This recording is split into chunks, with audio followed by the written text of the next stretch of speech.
Nangingi pa sila ng patuka pero sakto na yung patuka nyo para bukas madali kayo makasuot.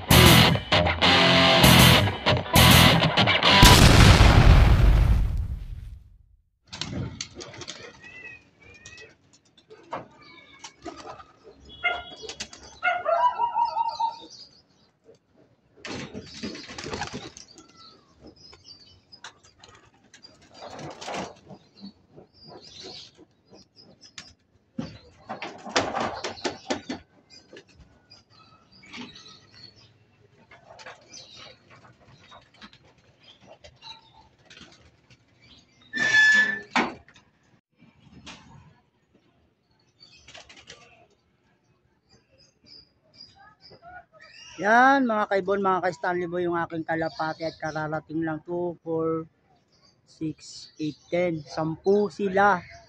Bali itong mga kalapati ko mga kaibon, mga ka-Stanley Boy ay 9 na piraso lang at may kasamang isa. Sino kaya yung dagit nila? Yan mga kaibon, mga ka-Stanley Boy.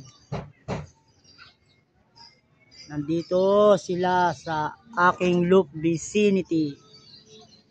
Yun o. Umiwalay na yung isa o. Yung dagit ayun o.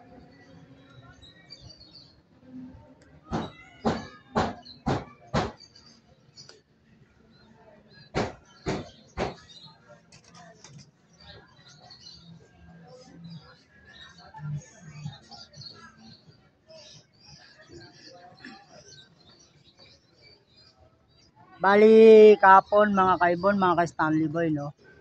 At hindi ko pala ito napatuka. Pero ngayon, araw na ito papatuka sila ng maayos.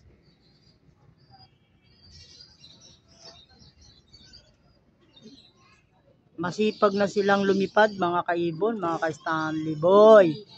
Ayan no. Kanina pa ito lumilipad. Pag sobra kasing bigat ng kalapati, halos ayaw lumipad. Ayan na. At dumapo na. Bali, tawagin na natin mga kaibon, mga Stanley Boy, para makatuka na yung aking mga kalapati.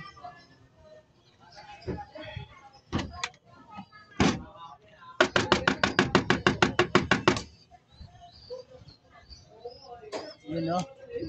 Basta gutom yung kalapati mga kaibon, mga Stanley Boy, mabilis silang papasukin. Kahapon di ko sila napatuka. Gawa nang umalis na rin agad ako. Tagal kasi nilang pumasok. Ayan oh. Pasok agad oh.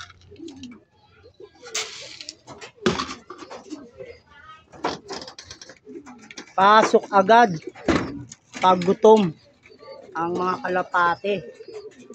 Pero kahit sila gutom, hindi ko sila napatuka kahapon, matagal pa rin silang lumipad. Siguro nag-over lang ako sa feeding kasi nakaraan bali 2 takal. Ganito, 2 takal. Bali nakaraan kasi laging patuka ko sa kanila 2 takal na ganito. Siyam na lang tong ibong ko. Gawa nang nabawasan niya ng 2.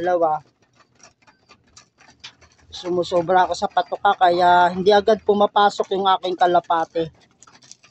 Kaya ngayon babawasan ko yung aking patuka. Kasi ang katumbas ng 2 ganito 12 takal na kutsara. Kaya sobra-sobra sa kanila yun.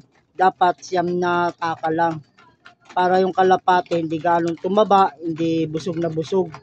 Sakto lang. Para pag pinapasok, yung mga kalapate mabilis pumasok. So yung kahapon hindi ko sila napatuka. Gawa ng hindi nga sila pumasok agad. Nasanay sila na 2 takal, busog pa sila. Pero ngayon, kita nyo, bilis pumasok. Kasi sakto lang yung gutom nila. O gutom sila kasi nga hindi sila tumuka kahapon. So bali mag-adjust na lang tayo sa patuka para sa susunod pag papatukay natin hindi sila magtenga sa labas. Kasi pag yung kalapati natin tumitenga sa labas, kagaya niyan, marumi di ba? Tutuka-tukayan diyan Iniwan ko na sila kahapon hanggang sa umalis na ako para magtrabaho. Ayun. Ngayon pinalipad ko. At matagal naman silang lumipad. Siguro mga mahigit kalating oras. At ayun nga, tama na yung patuka na yun para sabik sila sa patuka at hindi sila tumaba. Sakto lang yun, bali nasa siyam na takal dahil siyam lang sila. Edi bukas pag pinalipad natin to ganado at madaling pumasok.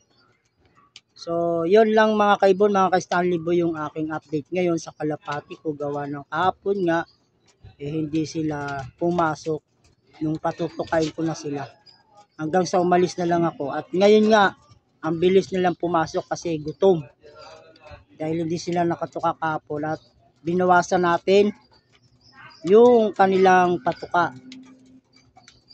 At yung kanilang patuka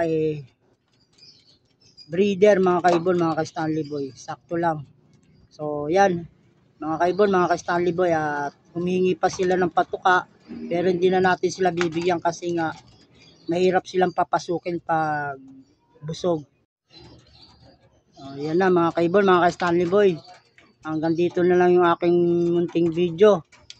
Nangingi pa sila ng patuka pero sakto na yung patuka nyo para bukas madali kayong papasukin. So, ang